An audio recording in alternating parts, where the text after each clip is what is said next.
Malaya பல்கலைக்கழகத்தில் திருவள்ளுவர் இருக்கை அதாவது ஆய்வு மையம் அமைக்கப்படவிருக்கிறது.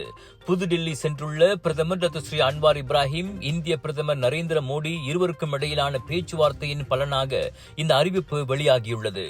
தமிழ் ஆராய்ச்சி பணிகளுக்கு மற்றொரு கௌரவமாக இந்த திருவள்ளுவர் இருக்கை அமைகிறது. இவ்வேளையில் துங்கு அப்துல் ரஹ்மான் பல்கலைக்கழகத்தில் ஆயுர்வேத இருக்கை அமைக்கப்படுகிறது.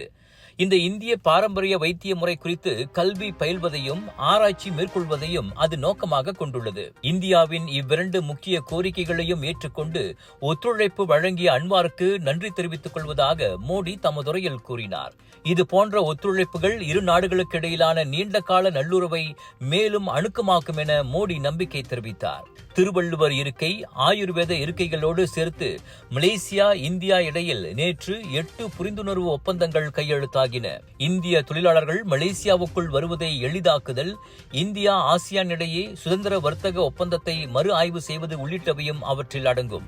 இது தவிர இணைய பாதுகாப்பு மற்றும் AI அதிநவீன தொழில்நுட்பம் சார்ந்த படிப்புகளுக்கு ஐடெக் எனப்படும் இந்திய தொழில்நுட்பம் மற்றும் பொருளாதார ஒத்துழைப்பு திட்டத்தின் கல்வி உதவித்தொகையின் கீழ் மலேசியாவுக்கு பிரத்யேகமாக 100 இடங்கள் ஒதுக்கப்படும் என்றும் மோடி அறிவித்துள்ளார்.